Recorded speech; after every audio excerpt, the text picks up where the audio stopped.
Hello guys, full time at the Emirates Stadium, Arsenal 0, Liverpool 2, and you have to forgive me for feeling a strong sense of deja vu, a game where Arsenal had loads of chances to put the ball in the net, failed to do so, and beaten 2-0 at home, very much like the West Ham game a little over a week ago. It really is the story of the last few weeks, and you know, I know you all know it already. Arsenal just can't put the ball in the net. The game is about goals. It's so hard to avoid cliche, but goals win games. You know, everything else is secondary to putting the ball in the net, and that's something Arsenal just aren't doing at the present point in time. I think it's something like 1 goal from 60 shots over the last couple of games. It's maddening. It's maddening. And Mikel Arteta must be tearing his beautiful hair out. It genuinely is kind of like, I think we're into the realms of sort of statistical anomaly. I know Arsenal don't have, you know, maybe an elite finisher in the Haaland mould or the Kane mould, but they have good enough forwards that they should be taking more of these opportunities. I suppose what's interesting is that because of kind of data discourse and XG, you know, we tend to look at chances as statistics and say, well, you know, they'll even out over time. And to a certain extent, I think that absolves attackers of responsibility.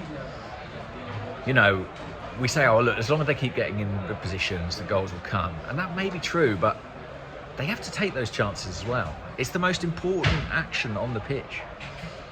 I mean, I'll talk about Kai Havertz. I thought Kai Havertz had a really decent game in everything he did except the final action today.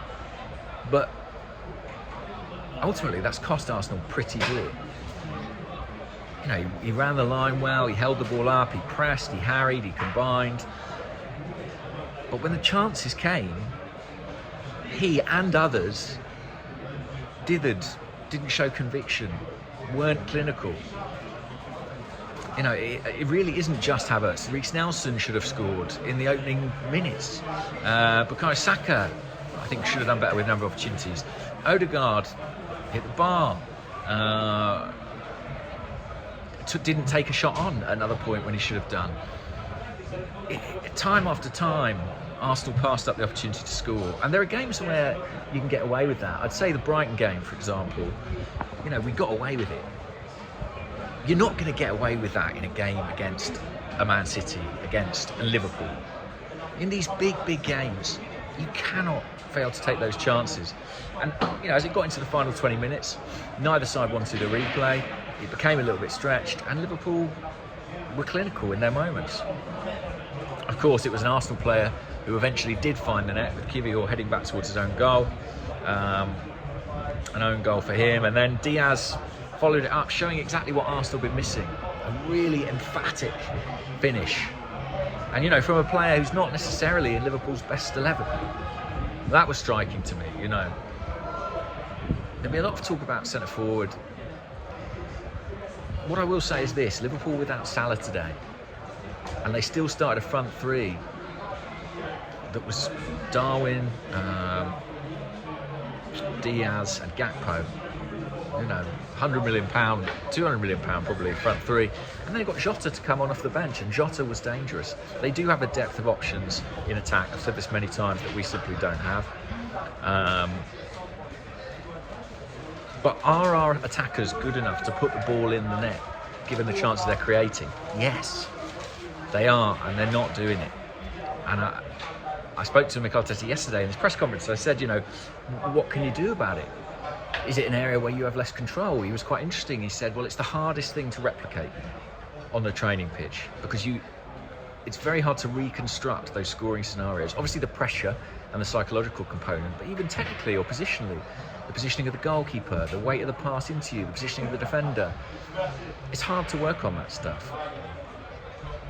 But frankly, even if Arsenal are delivering in training, they're not doing it where it matters, out on the pitch. It's so funny. I think Arsenal have become the best defensive team in the league this season. I do actually think that, despite another couple of goals shipped today. But what does it matter if you're not scoring? People say defences win leagues. Well, yeah, within reason. Defences win leagues when you've got a very good attack as well. If you've got a very good defence but an average attack, I'm sorry, you're not going to get near it. I don't wish to be too down on it, but I'm really, really disappointed to be out of this competition. There are some fans for whom it's all about the league and the Champions League. I think, the league, we're in a tricky position right now, 4th, and City brought Kevin De Bruyne back today. He looked pretty decent. Liverpool have just beaten us here. And Champions League, obviously it's the Champions League. So, given the money we've spent, given the point we are in the project, we cannot afford to pass up opportunities to win silverware. We've got to start adding trophies. If Mikel Arteta had not won that early FA Cup, and I know it's a big thing to say because he did win it, but there'd be a lot of pressure on him now to win something, to deliver. And I think there should be pressure anyway. That should be the expectation. We need some silverware. And we've missed a big chance to progress here today. Because, listen, a lot of what we did was great. That's the thing. A lot of what we did was great. Off the ball, we were so good. The pressing, the intensity. In that first 15 minutes, we could have been 2 or 3 goals up. And that is a massive difference. Last season, what were we doing differently? We were scoring early goals. And early goals change the complexion of games. Mikel talks a lot about game state. You score an early goal and everything changes. Arsenal, I know Fulham is the odd one out in that respect, but I think that was just a very poor performance. I will say Arsenal, I know they had 7 days rest, but looked a bit tired in the final stages here again.